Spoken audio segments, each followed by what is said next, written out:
سڵاوتان لێ بێم کاتتان باش لەڵقەیەکی دیکەی بەرنامەی هەفتانە لە کوردستان 24ەوە لەگەڵتانین تا کۆتایی ئەڵقەیەم جارەش لەگەڵمان بن.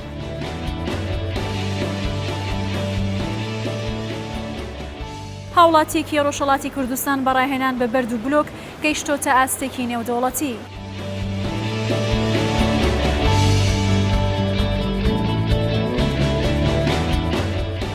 فۆتۆگرافەرێک لە ڕێگەی وێنەکانیەوە دەیەوێت قۆناغ بە قۆناغی پێشکەوتنەکانی شارۆچکەی چۆمان ئەرشیف بکات.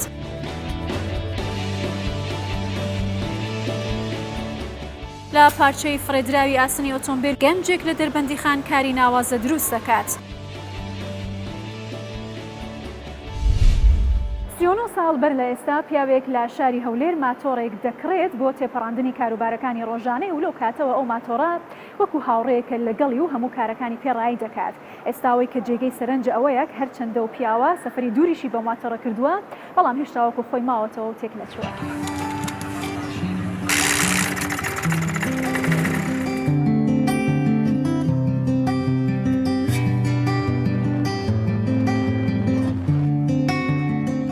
لە ساڵی 1970 ئینجازەی ماتۆڕم ئەو ماتۆڕانە تازات بوو تەوزیعان دەکرد لە دایرە دەیاندا بەریت زمانی حکومت ئەو ماتۆڕە ماتۆری ئێمزەت تەوزیعان دەکرد بە 200 دینار دەیاندا لۆ بەریت لۆ حکومت لۆ سکەی قیتارە بوو بینی کەرکووک و هەولێر دەیاندا عەمەلەکان ئەو ماتۆڕیان دەیاندانێت بە قست ئەمەش ئەو کاتی لە پێش لە ساری برێهشتا ئەمن وەسای لە بغ بوو پارەم نەبوو سیارە بکردمە و کاتی سیارە کەم بوو پارش کەم بوو ئاستام ئەو ماتۆڕم کڕی ئەو ماتۆڕم بە 180 دینار لە کابرایکی عاربم کڕی ئەلێرە کابرا موسرای وەری گرتبوو لە دایرە ئەمن بە 180 دیناری پارەی ئەسلی ئەو ماتۆڕم لێ کڕی.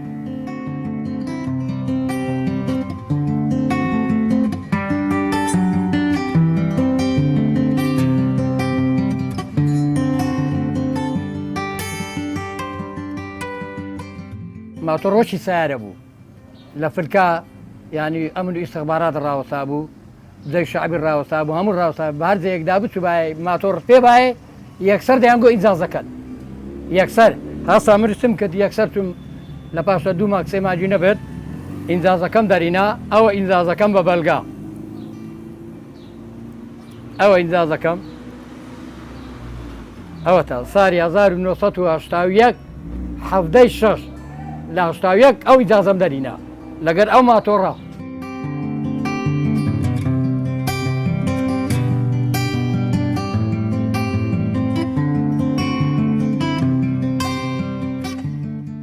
ئەمن پێشوەی ژن بینم ئەمە لە 1970 ژن مینە لە 1970 ئەو ماتۆڕم کڕی لە 1970 ئیجازەشم دەرینا ئەو ماتۆڕە کوم لە مارە هێشتەوە ئینتیڤازەشی بەسەدات هەر ڕۆژن چوونە ئێرە لە سەرخانی بدانا تاکانم لێ کردەوە تاکەم هەموو لێ کردەوە لە سەرخانی ناو بەتونە بدانا هاتمەوە وەک جاران سام کردەوە دەستم بە ئیشی وەسای لەبغ کرد ئەم بە خۆم وەسای لە بغم ئیشی لە بغ دەکەم ئێستاش یادی ئەو ماتۆڕم هەتا ئەو ڕۆژی دەمرم یادی ئەو ماتۆڕم قەت دەبیناتی یادگاریم زۆر دەگەڵ ماتۆڕە چوتمە بێخان چوتمە گەری عەلیبەگ چوتمە عاجۆمەران هەموو جەیەکم کردێ بۆ ماتۆڕە بەس لە کەرکووک ڕەت نەبوومە.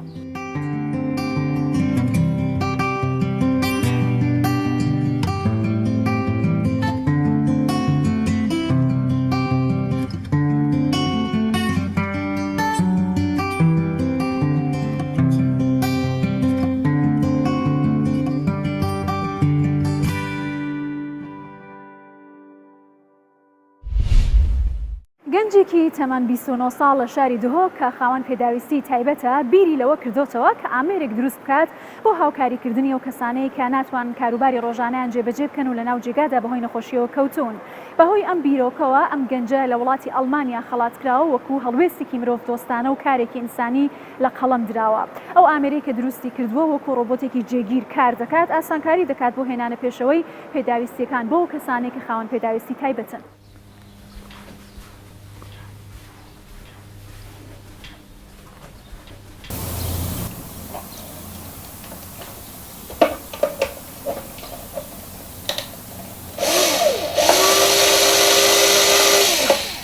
ناوێ مەهران خودێدا خەڵەفشەرۆ ئەزی قیرانیمە دایک بوونامە شنگالە پشتێ ئەف حەربا داعش وەها شنگال خەرا کری و تەعدە گەلەکم مەکری ئەساتمانێ خۆشک و برایت خۆ کوردستانی فترەکێ ملڤرژی دەستپی کرد و پشتی هینگێز چوومە ئەڵمانیاژی من دەستپی کرد الحەمدلە نەجاحەتانی دەختیراعیمە شکر و تەقدیر دانەمە و مەبلەغێکی پەرەی بەسیط دانەمە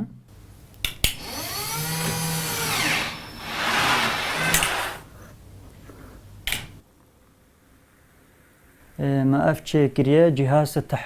تحکمێ پیتکی ئۆتۆماتیکیان دەردکەوێ و ئەو مەثلەن و تشتێ داخەجی دە تەبریدت کە مەثلەن تشتێک بێ بە خواردنێ بێ ئەو حەلەویاتن تشتێوەها و تحکمێتکی دەرکەوێ دەرباز بێژی سەر جیهاز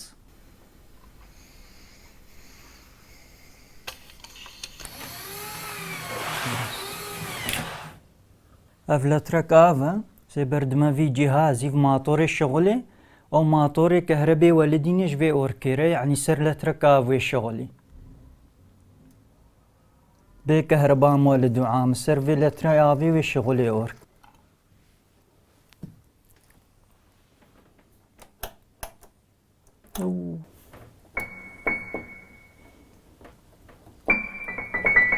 يعني وقتی داوتك تشتكى با شنغال كردستان ديم نظرك برشما با عازفي اوركي از تفكري مقومت في از اختراعك تشيكم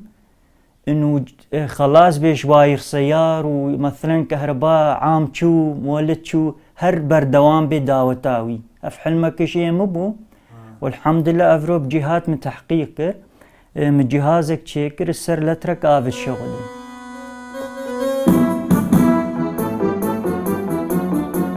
أو لتري آفي شغليني 16 ساعة أوركي بس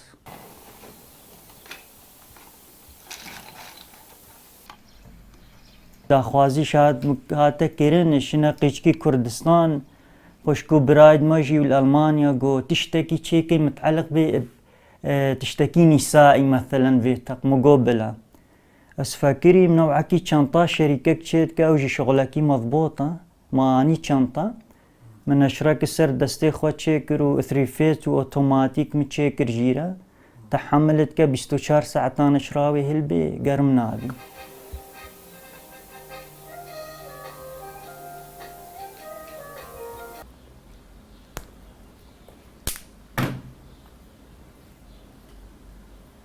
از روبوتك يتشيتكم او روبوت يعني تفكير بمتحكمة بي بكم تشاوا بشين ما ماركتك تشتكي بكري او مثلا طاقتاوي هيا بيجنيش دهو كتاب مشكو تشتكي ببو بيني ومتفكير كر او اكيد تعرضي تشتنا بي او خاصة تماشا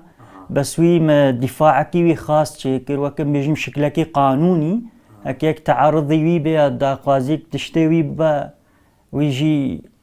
تشتكي قوي هيا مثلا هنجي تحركي بتشتكي دي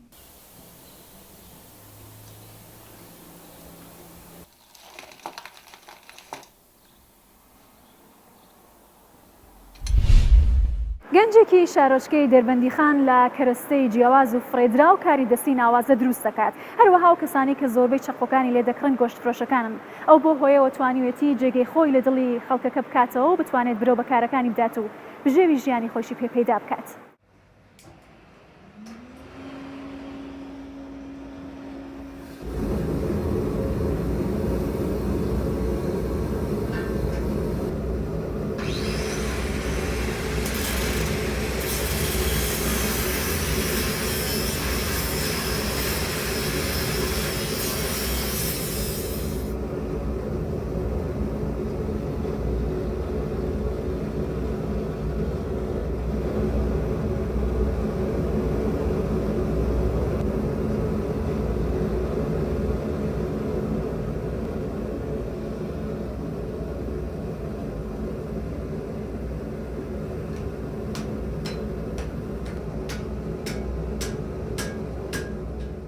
سەرەتای هاتنی من بۆ ناو ئەم کارەوە لە ساڵی 2007ەوە بوو دەستم پێکرد لە ڕێگەی ئینتەرنێتەوە هەوڵمدا خۆم فێر بکەم و دواتر دەستم پێکرد ڤیدیۆی ئینتەرنێتم ڕاکێشا و سەیرم دەکرد و لەبەری دروست مەکرەوە وردە فێری ئەم کارە بووم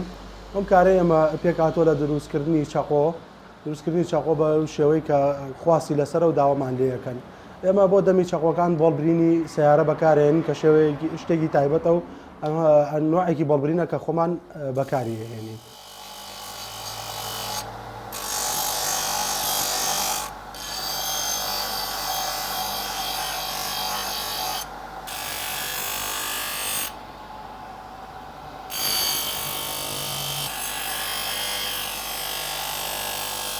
هەمیشە ئێمە خەڵکی لادێ و گورگایان ئەوانەی کە خەریکی کشت و کاڵن زیاتر بەکارهێنن.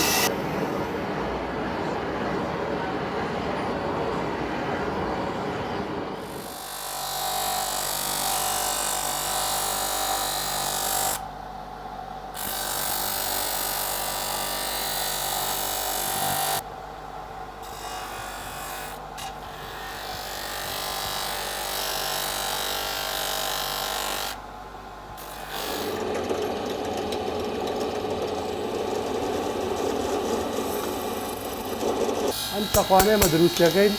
نرخی لەوانەی بازار زیاترە. ی بازاڕی وڵاتانی ترکە دێتە ناوخۆوە 1500 دینار 2000 بەڵامانەیە ئەمە لە 25,000 هەمانە بۆ 70,000 گرانتریشمانەیە تر بە پێ و کەسێک کە داوامان لێکات دروستەکەین ئێمە و خەڵکی لادێ و گوندەکان بە پێیەوە کە مەشغوڵی کشت و کاڵەوانە پێویستیان مەم چاقۆوە بێت و ئەم چاقوانە بەکارهێنن و قەسابەکانیش بەکارهێنن ئەتر بە پێویستی ئەو کەسێک کە داوامان لێکە ئەمە دروستیەکەین.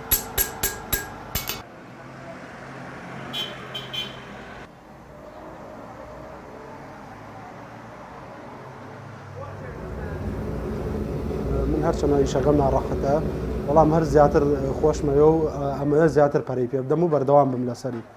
ئەمەش نمونەی هەنێک لە کارەکانمە کە لە ماوەی چەند ڕۆژی پێشوە دروستم کردووە. ئەمە شتێکێ لە کارەکانمە ئەم چاقۆی ساتورە. ئەمە شتێکێ لە کارەکانمە کە زۆر بەدڵمە بەهۆی ئەوەی کە زۆر پێوە ماندووە بم لۆگۆ و مۆری خۆم و شارەکەمی لێدەم بۆی لەناو خەڵکا بناسرێتەوە.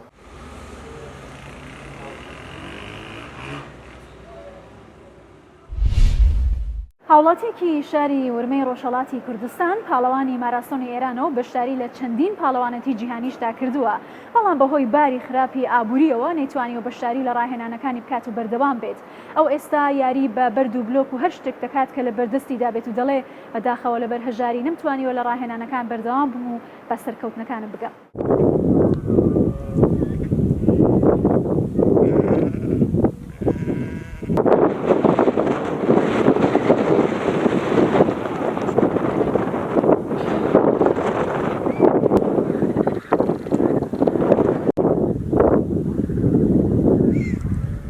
از لحاظ ایران رکورددار دانشجویان کشورم لمادة 100 متر راهنانه لحاظ تا کشوری جی مدال نقره هم هیا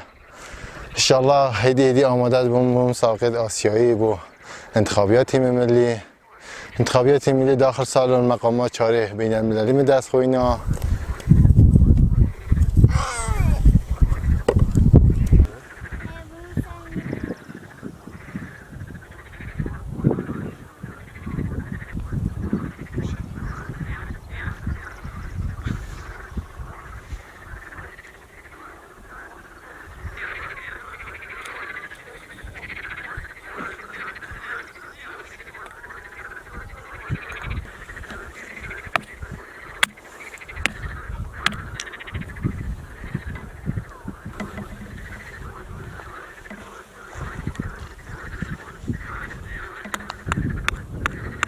خود حمایت کردن بوار خود رشتم زور ضعیفه در راستی، یعنی اگر حمایت بیت کردن که مثلا کسی اسپانسر بیت حمایت ورزشکار کنه که هزینه هندی امت کن به استیمه مثلا هزینه مربی از به خود دادم، هزینه رفت آمده از به خود دادم هدی اونش که درام تو خود دانی اگر من رو گلک ورزشکار بیت و بشونه ورزش و درسی دابید شول منینه راستی شولک و تو منینه کام بجم درآمده که من بعد درآمده که ما نه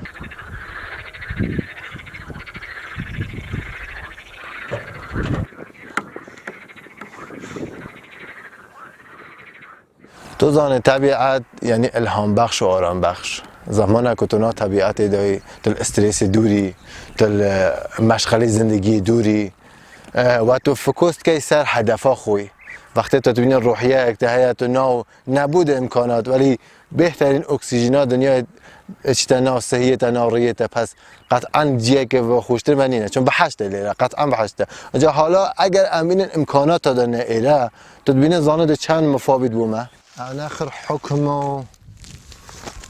مدال و بجمع تاخر حکمت بهترین دانشجو حکم قهرمانی حکم مید مسابقه کنم مید چوی زورن ولی هشتا من هندگی ندو اگر به خصوصی چهار مدال هشتا نهاتنه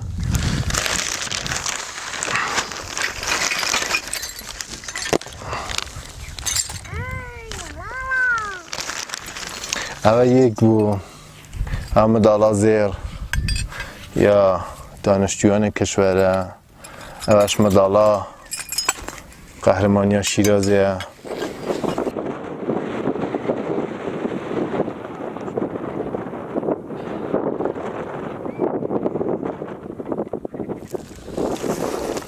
مثلا آیدی کارت گلاب کی دیدن آیدی کارت مهم هست بیش اگر من مسابقات داخل فۆتۆگرافەرێکی قەزای چۆمان ماوەی 22 ساڵە وێنەی جوان و جیاواز لە شارەکەی دەگرێت و لەگەڵ هەر گۆڕانکاری و پێشکەوتنێک لە شارەکەیدا ژیان بە وێنەکانی دەنەخشێنێت و ئەو وەکو ئەلبومێکی جوانی بیرەوەری تۆماری دەکات ئامانجیشی ئەوەیە کە بتوانێت قۆناغ بە قۆناغ لەگەڵ هەر گۆڕانکاریەکدا وێنەکانی شارەکەی لە ئەلبومێکی جواندا ئەرشیف بکات. لە ساڵی 1998 وەکو خولیایەکم دەستم بە کاری فۆتۆگرافەری کرد و یەکێک لە ئارەزوەکانم لەو شارەدا کۆکردنەوەی فۆتۆکانی چۆمان بوو بۆ پێی چۆمان لە ساڵی 1970 لە ئەنجامی شەڕی بڵێ هەردوو وڵاتی عێراق و ئێراندا ئەو شارە بە تەواوی چۆڵ کرا هەم ئاوەدانی تێدا نەماوە هەم دانیشتوانەکەشی نەماوە هەم بیناشی نەما ئێمە نەوەی هەشتاکان بووین ئارەزومانە کرد کە بە یەک فۆتۆی چۆمانمان دیری بە دڵمان پێخۆشەوە بەداخەوە کە نەبوو بۆیە وەکو ویستێکی خۆم ویستم من لە بواری فۆتۆگرافەریدا هەوڵێک بدەم مێژووی ئەو شارەدا ئەرشیف بکەم و بۆ مێژوودا بیپارێزم.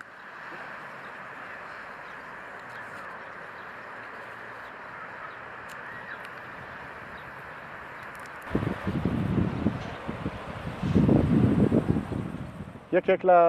ئامانجەکانی من لە کۆکردنەوەی ئەو فۆتۆیانەدا زیاتر بۆ ئەوە گەڕێتەوە کە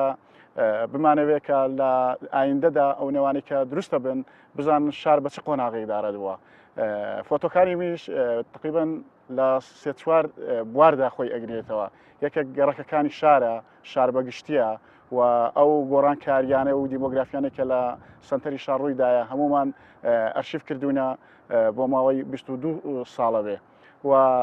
ئامانجێکی تریشمان ئەوە بوو کە کاتی خۆی بەڕاستی ئێمە کە ئێواران لە ئاوارەیەدا ئەنووسین حەزمانە کرد شەو خەو بەو شارەوە ببینین بەڵام بەداخەوە هەر بیانێکی کە هەڵئەستین خەوەکەمان وەک بڵێ بەتاڵ دەرەچوو هیچ خەونێکمان بە شاری خۆمان نادی بۆیە ئێستا ئەمانەوێ ئەو خەونە بە پراکتیکی بیکەینە هەوێنی مێژوێکی داهاتوو بۆ شاردا و ئەو وێنانێک کە بەردەوام کۆیانەکەینەوە ئەیان پارێزین هەرچەندە بەداخەوە هەندێک وێنە فەوتاون بۆ پێی کە لە ماوەی کاتی خۆی کە ئێمە فلیمەکانمانەگە دەبا فلیمان بربا مختبەر و ئەمان شتەوە و خۆشتان دەزانن ینی ماوەی 20 ساڵ زۆرە هەندێک وێنە ئەدڕێن یاخۆت ئەبرێن نایەنەوە بەڵام دوایەوەی کە جیهان بەرەو گلۆبالیزمە ڕۆیشت و سیستەمی دیجیتاڵی دروست بوو خۆشبەختانە لە پاش 2003ەوە زیاتر ئەتوانم بڵێم لە 6,000 وێنەی ئەم شارەماندا ئەرشیف کردووە و ئومێ دەکەین لە ماوەی ساڵانی داهاتوودا پێشانگایەکی بۆ بکەینەوە. ئەم وێنەیە مێژوەکەی گەڕێتەوە بۆ ساڵی 1998 22 ساڵ بەر لە ئیمڕۆ گرتوومە ئێستا کە چاو لە ئەو شوێنەکەی وەراستی گۆڕانکاریەکی زۆری پێوە دیارە هەستەکەی بە بەراورد لەگەڵ ئەو کاتیدا یەکجار فراوان بووە ئەوە گەڕەکی سەکرانە یەکێکە لە بەناوبانگترین گەڕەکانی قەزای چۆمە.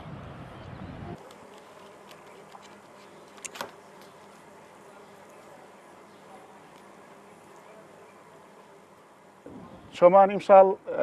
لە 5 تەمموزی 2020 پێ ئەنێتە 50 ساڵەی یادی دامەزراندنی. ئەمەش ئەگەرێتەوە بۆ بەرهەمی ڕێکەوتنامەی 11 ئازاری ساڵی 1970 کە لە نێوان حکوومەتی عێراق و شۆڕشی ئەیلولدا هاتەدی و ئەم قەزایە بەرهەمی ئەو شۆڕشی ئەیلول و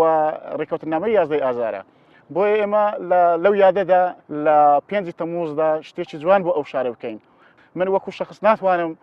بخۆم بەو کارە هەستم. دەبی لایەنێک بەڕاستی سپۆنسەرت بکە یاخود دەستت بگری. بەداخۆ تا ئێستا لە چۆمان لایەنێکی وا بەهێز نەبووە کە سپۆنسەری ئیشەکانی من بکە کە بەدڵی من بێ. چونکە بەڕاستی تۆ فۆتۆیەک 22 ساڵ پارێزی ضروریشە بە شێوازێکی زۆر جوان نمایشی بەردەم ئەو خەڵکی بکەی کە بەڕاستی ئەو کاتی لەدایکنەوە. بۆیە ئومێد دەکەین لە 5 تەمموزی 2020دا لە یادی یۆبیلی زێڕینی چۆماندا شتێکی جوان پێشکەشینەوەی نوێ بکەین.